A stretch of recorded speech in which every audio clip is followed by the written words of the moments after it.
India जो है नेपाली छात्रों के लिए अभी भी उतना ही सुरक्षित है और हम उस मुद्दे में उनके साथ खड़े हुए हैं। नेपाल की एक छात्र इंडिया आती है, पढ़ाई करती है और उसकी डेथ हो जाती है। पूरी स्टोरी क्या है, पूरी टाइमलाइन क्या है, हम आपको सिलसिलेवार तरीके से बताते आ रहे हैं और आज हम फिर से आपके लिए मौजूद है।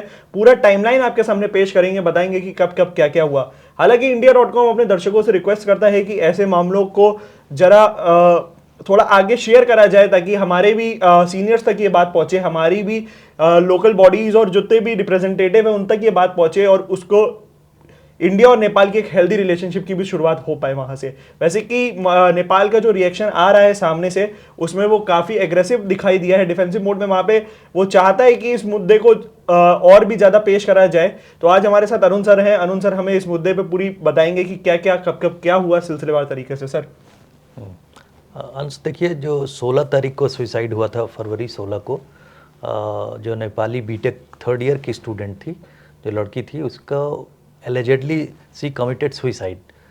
लेकिन किन परिस्थितियों में उसने सुसाइड किया, ये प्रश्न उठता है।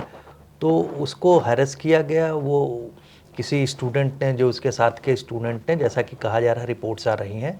उसके बाद उसने जो है परेशान होकर, वो दोनों भाई बहन वहाँ पढ़ते थे KIT में। जो KIT के बारे में तो आप जानते हैं कि भुवनेश्वर यानी उड़ीसा में जो स्थित जो है Kalinga institute of industrial technology, बहुत बड़ा इंस्टीट्यूट है। तो वहाँ पर जब उसका भाई भी पढ़ता था, लेकिन वो परेशान होकर जो है उसने एक दिन आत्महत्या कर ली। जो परिस्थितियाँ बहुत गंभीर थीं, इसीलिए उस स्टूडेंट को भी बाद में जो है प्रोटेस्ट के बाद में, घटनाक्रम में मैं आपको बता दूं कि उसमें प्रोटेस्ट हुआ उस दिन। एक्चुअली जो उसकी बॉडी पाई गई, उस दिन KIT में एक एनुअल फंक्शन मनाया जा रहा था, तो स्टूडेंट सब इकट्ठा थे। उसके बाद जब वो देखा कि वो रूम में वो मृत पाई गई, तो उसके बाद स्टूडेंट्स ने, नेपाली स्टूडेंट्स ने जो बवाल किया, बहुत ज़्यादा प्रोटेस्ट किया। तो प्रोटेस्ट के बाद में जितना बवाल बढ़ गया, तो वहाँ के जो कॉलेज एडमिनिस्ट्रेशन है, उसने कोशिश की कि उसको दबा दिया जाए किसी तरह से, रफा दफा जैसा अमूमन प्रैक्टिस होती है कि साहब इस तरह की डेथ को छुपाया जाए ताकि इंस्टीट्यूट का नाम खराब होगा। तो इन सब चीज़ों से बचने के लिए जो है वहाँ के जो स्टाफ है, ऑफिशियल्स हैं, उन लोगों ने स्टूडेंट्स को दबाने की कोशिश की। प्रोटेस्ट बढ़ता गया, लेकिन तो उसमें बाद में पता चला कि जो रिपोर्ट्स आई, अभी जो रिपोर्ट्स आ रही है, उससे पता चला कि वहाँ की अथॉरिटीज़ ने कुछ स्टूडेंट्स को मैन हैंडल किया, सिक्योरिटी ने पीटा भी। तो इसकी वजह से और बवाल बढ़ गया और वो जो है नेपाल की सरकार तक कंप्लेंट गई। अभी कुछ दिन पहले तक की बात है कि तकरीबन 150 स्टूडेंट्स जो है चले गए हैं छोड़ के हॉस्टल्स, वहाँ पर KIT का रक्सौल, बिहार का जो रक्सौल बॉर्डर है, उधर से वो लोग चले गए अपने देश में। वहाँ जाके उन लोगों ने वहाँ भी प्रोटेस्ट किया। तो उसकी वजह से हुआ ये कि नेपाल के प्रधानमंत्री और नेपाल की खासकर फॉरेन मिनिस्टर जो हैं, उन्होंने जो उड़ीसा के जो चीफ मिनिस्टर हैं उनसे बात की, उड़ीसा के चीफ मिनिस्टर से बात की। तब उसके बाद हाई लेवल जो कमेटी गठित हुई, उन्होंने कई राउंड बात की, वहाँ के हायर एजुकेशन मिनिस्टर से भी बात की, उसके बाद उड़ीसा के चीफ मिनिस्टर से भी बात की। तो उड़ीसा के चीफ मिनिस्टर से बात करने के बाद में जो एक्शन होना शुरू हो गया, उसके बाद से फिर हुआ कि BJP जो वहाँ की रूलिंग पार्टी है और उसके जो मांझी साहब वहाँ के चीफ मिनिस्टर हैं उड़ीसा में, तो BJP बहुत आक्रामक हो गई। और इसके पीछे कारण ये था कि KIT जो इंस्टीट्यूट है, वो उसके जो फाउंडर हैं अच्युत सामंता जो BJT, जो वहाँ बीजू जनता दल है, नवीन पटनायक की जो पार्टी है, उससे संबद्ध रहे हैं। तो इस वजह से उनके ऊपर पॉलिटिकल अटैक होने लगा। तो उसके बाद उन्होंने जो है अपोलोजाइज किया। पहले तो अपोलोजाइज किया, उसके बाद कुछ स्टूडेंट्स को जो है, कुछ अपने ऑफिशियल्स को जो है उन्होंने सस्पेंड किया। कुछ को सिक्योरिटी, जिन लोगों ने पीटा था स्टूडेंट्स को, उनका नाम आया तो उनको उन्होंने टर्मिनेट भी कुछ लोगों को किया है। लेकिन पुलिस ने तकरीबन 10 लोगों को अरेस्ट किया हुआ है।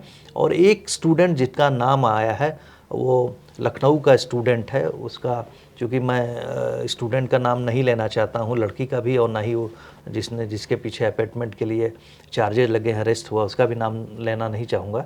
तो लखनऊ का ही स्टूडेंट है, उसको अरेस्ट किया गया है, शम श्रीवास्तव उसका नाम है। अरेस्ट करके उसको, और इसके बाद में 10 और लोगों को अरेस्ट किया गया है। पुलिस अरेस्ट में है, स्टाफ के लोग, और इंक्वायरी अभी भी जो हायर लेवल प्रोब है वो अभी भी चल रहा है उसमें। सर अगर हम बात करें तो कॉलेज की तरफ से क्या एक्शन देखने को मिला था और क्या पहले कॉलेज ने इस मामले को दबाने की कोशिश करी थी? नहीं, ये बात है। कॉलेज, थोड़ा सा मैं कॉलेज के बारे में आपको बताऊंगा। अच्युत सामंत की जो KIT है, वो बहुत बड़ा इंस्टीट्यूट है उस एरिया का। वहाँ पर तकरीबन 65 कंट्रीज से स्टूडेंट आते हैं पढ़ने। वो आपको मैं बता दूं कि इसकी कहानी भी बड़ी अलग सी कहानी है कि 1992-3 में तकरीबन 2-3 रूम से शुरुआत होने वाला 5,000 का इन्वेस्टमेंट करके 2-3 रूम किराए पर लेके सामंता ने शुरू किया था वो इंस्टीट्यूट। और वो बढ़ते बढ़ते इतना बढ़ गया कि वो तकरीबन कहा जाता है कि 36 स्क्वायर किलोमीटर, यानी एक पूरा टाउनशिप है। 36 स्क्वायर किलोमीटर, आप समझ सकते हैं कितना बड़ा एरिया, टाउन टाइप का। टाउन टाइप में उसमें बहुत सारी चीज़ें हैं वहाँ पर। उसके साथ में उन्होंने जो एक किट KIIT है और किस है KISS है, Kalinga institute of social sciences, उसमें वो तकरीबन, चूँकि वो पॉपुलर बहुत इसी वजह से हुआ क्योंकि उन्होंने जो है वहाँ के ट्राइबल स्टूडेंट्स को फ्री एजुकेशन देना शुरू किया और बहुत सारे जो बाकी उन्होंने कोर्सेज शुरू किए। तो ट्राइबल स्टूडेंट्स के उड़ीसा को जो फ्री एजुकेशन देते हैं, इसलिए एक समाज सेवी वाली भी उनकी इमेज हो गई। तो उनकी इमेज जो बहुत बड़ी इमेज है वहाँ पर, उसके ऊपर जब लगा कि साहब उस पर प्रश्न चिन्ह उठने लगा, तब उन्होंने अपोलोजाइज किया और उसके बाद जो है कुछ लोगों को टर्मिनेट किए गए और पुलिस एक्शन हुआ। प्रोब में उन्होंने कहा कि पूरी तरह से जो इंस्टीट्यूट है कोऑपरेट करेगी। तो उसके बाद जो है तकरीबन 10 स्टाफ को जो है पुलिस ने अरेस्ट भी किया है, apart from that student who abetted this एलिज्ड suicide. बात करें सर, नेपाल की तरफ से भी काफ़ी थोड़ा एग्रेशन। हाँ, नेपाल की तरफ से मैंने जैसे बताया कि नेपाल की जो विदेश मंत्री हैं, उन्होंने जो है पहले हायर एजुकेशन मिनिस्टर उड़ीसा से बात की थी, उसके बाद से फिर प्रोब कमेटी गठित हुई, उसके बाद फिर उन लोगों ने जो है उड़ीसा के चीफ मिनिस्टर माझी साहब से भी बात हुई उनके। तो माझी साहब ने जो है जिस तरह से प्रोब के लिए तुरंत कार्रवाई की बात की, तो उसके बाद एक्शंस होना शुरू हुआ। और मैं बता दूं कि वहाँ पर पॉलिटिकल मामला, चूँकि उसका पॉलिटिकल एक एस्पेक्ट भी है जैसा मैंने बताया आपको, तो अच्युत सामंता जो है कंधमाल के MP भी रहे हैं।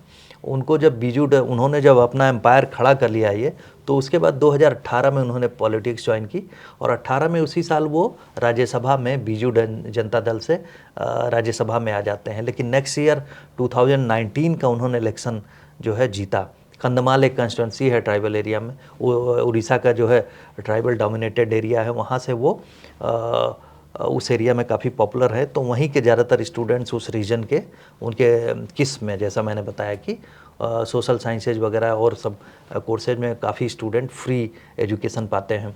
और 2000 उसके बाद मैं बता दूं कि 2040 में चुनाव हार गए। 2040 का 2024 का जो लोकसभा चुनाव अभी हुआ है रिसेंट, उसमें वो हार गए हैं, बीजेपी जीत गई है वहाँ से। उसके वजह से ही जो देखा जाए तो जिस तरह से अटैक होना शुरू हुआ, क्योंकि उनकी पॉलिटिकल छवि पे क्वेश्चन मार्क लग रहा था और वो उन्होंने हारने के बाद वैसे राजनीति से संन्यास भी ले लिया है। लेकिन जब पुलिस एक्शन की बात हुई तो उन्होंने अब कोऑपरेट करना शुरू किया है कि इंडिपेंडेंट एक्शन लिया जाए। जो लोग जिम्मेवार हैं, जिन लोगों ने अनदेखी की है या जिन लोगों की वजह से स्टूडेंट वहाँ से चले गए, और स्टूडेंट्स का एलिगेशन है कि साहब जिस तरह से उन लोगों ने ट्रीट किया है उनको, तो वो डरे हुए हैं। इस डर की वजह से जो है, और ये जो साइलेंस रहा है, इसकी वजह से जो दोनों देशों के बीच में जो डिप्लोमेटिक जो बातें शुरू हुई या फिर अनसर्टेनिटी हो गई, वो इसी वजह से हुई कि जो स्टूडेंट्स यहाँ से डर के मारे जब भाग गए, तो उन लोगों ने वहाँ जाके शिकायत की, वहाँ प्रोटेस्ट किया। तो वहाँ की सरकार ने इस सेंसिटिव मामले को बहुत गंभीरता से लिया। वहाँ के प्राइम मिनिस्टर का भी स्टेटमेंट आया, आपको याद होगा पिछले हफ्ते जी। तो ये छोटी मोटी बात दो देशों के बीच में नहीं रह गई, ये एक बड़ी बात हो गई थी। सुसाइड और स्टूडेंट्स का सेंटीमेंट देखा जाए तो उस जो KIIT में, जैसा कि मैंने बताया कि 65 कंट्रीज से लोग आते हैं, तकरीबन 40,000 स्टूडेंट्स हैं, उसमें से तकरीबन 40% जो है उसका आप पाएंगे कि नेपाल से ही लोग ज़्यादातर आते हैं वहाँ पढ़ने।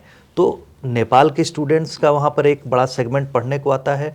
तो जाहिर सी बात है, जब उनके बीच के किसी की डेथ हो जाएगी या किसी के ऊपर हैरेसमेंट और किसी को लगातार परेशान किया जाएगा, तो वो लोग प्रोटेस्ट करेंगे। और यही हुआ इस केस में। अब वो केस जो है एक साधारण केस नहीं रह गया है, उस केस को जो आप यूँ कहें कि दो देशों के बीच में बहुत सेंसिटिव तरीके से, डिप्लोमेटिक तरीके से हैंडल किया जा रहा है जी। हालांकि अगर हम बात करें तो ऐसा दुखद कदम नहीं उठना चाहिए था। हम अपने दर्शकों से रिक्वेस्ट करेंगे कि आप इस वीडियो को इतना शेयर करें ताकि ये हायर अथॉरिटी के पास जाए और वहाँ तक ये बात पहुँचे कि इंडिया जो है नेपाली छात्रों के लिए अभी भी उतना ही सुरक्षित है और हम उस मुद्दे में उनके साथ खड़े हुए हैं। क्योंकि अगर हम बात करें जी तो हाँ, बहुत सेंसिटिव मामला है, तो जाहिर सी बात है इसको बहुत बहुत सेंसिटिव तरीके से हैंडल किया जाना चाहिए। अगर कोई किस लोग कुछ उसमें अगर कुछ लोगों का संरक्षण भी प्राप्त है कि साहब इस चीज़ को दबा दिया जाए, जैसे कि अब स्थिति बनती हुई नहीं दिख रही, क्योंकि जब सामंता की तरफ से भी अपोलॉजी सबमिट की जा चुकी है। कई स्टाफ को, तकरीबन 10 स्टाफ को जो है उसमें जो है KIT के स्टाफ को अरेस्ट कर लिया गया है और कुछ लोगों को टर्मिनेट भी किया गया है। तो मुझे लगता है कि एक्शन हो रहा है और जो भी लोग रिस्पॉन्सिबल हैं इन सब चीज़ों के लिए वो कानून अपना काम करेगा। जी, तो कृपया करके इस वीडियो को इतना ज़्यादा शेयर करें, क्योंकि India.com हर सच के साथ खड़ा हुआ है। देखते रहिए ऐसी और भी videos. Thank you for watching. धन्यवाद।